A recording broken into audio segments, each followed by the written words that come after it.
Welcome to a birthday tradition. One wild story from my dad, one dessert interpretation from me. It was 1959. I was about 11 years old.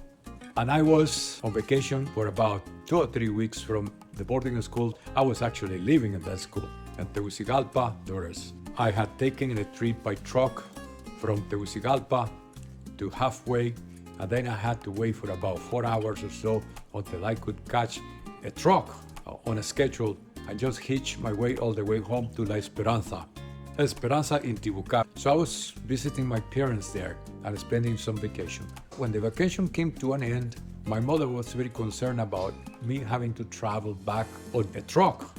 She went ahead and town and purchased a ticket on an airplane that was managed by a company called Sasa.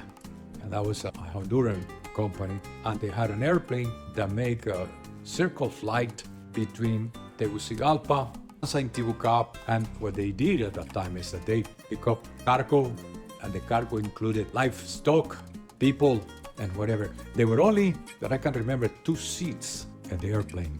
The rest of the airplane was open to cargo. This was one of those airplanes, tail dragger, 2 huge engines, and it was an old airplane.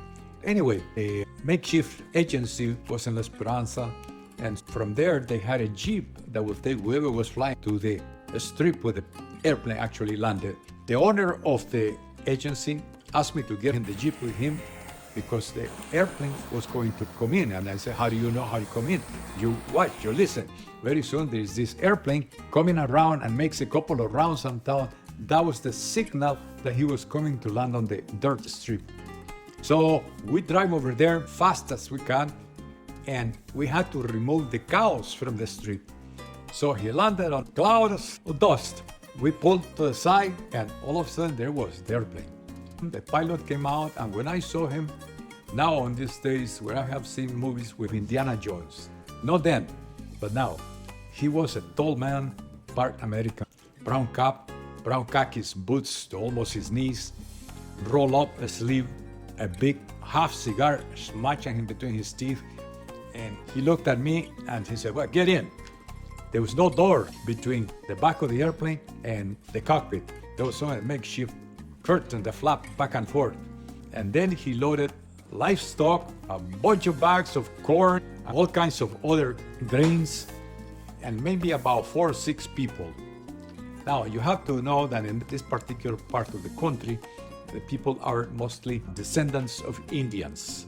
That's hence the name Intibucá, which is related to tribes that lived in that area. So they get in, there are goats, there are pigs, there are calves, there are people, and most of them had a rosary. And there are 2 seats. So Indiana Jones comes in and looks at the setup and begins moving cargo and people around and livestock so that he was leveling the cargo so it would be okay for the airplane. And then he locked the door himself. She gets into the cockpit. He's biting on that cigar every so often. He puffs the smoke and he starts the engines and begins to go down the runway. Now, those engines are screaming. Unbeknown to me, the runway ended up on a big cliff. My seat was next to a window, so I had a pretty good look outside. And the airplane is screaming as he's grabbing that yoke and he's pulling it as hard as he can. And I see him with his right hand, the gas, and pushes right forward. And I see this flame about 8 to 10 feet coming out one of the engines. And I thought to myself, this is it, I'm gonna die today. So he gets to the edge, and all of a sudden, the airplane begins to drop. And he is pulling, and he's pulling for all he can, biting on that cigar. The people behind me are almost eating those rosaries, going from bit to bit, praying. The airplane kept going down, down, down, and I could see the trees coming closer and closer. Suddenly, the airplane began to climb, and I thought, okay, we're gonna make it. And it went up, and it went up, and it went up. About 35 minutes later, we were landing in Tegucigalpa. And as soon as we landed, I took a look at the people beside me. They were almost kissing the front of the airplane. And I got my duffel bag, put on my shoulder, and he gave me instructions, just go across the street and you can catch your bus to your school. And that was one of the most scary experiences on flying. I wasn't sure that I wanted to fly it yet, but as time went by, all I wanted was to be a pilot. Oh my goodness. Oh, wow. Oh my goodness. Thank you, thank you. The airplane is perfect. That's exactly the kind. Look, honey, look at the airstrip. Oh, how sweet.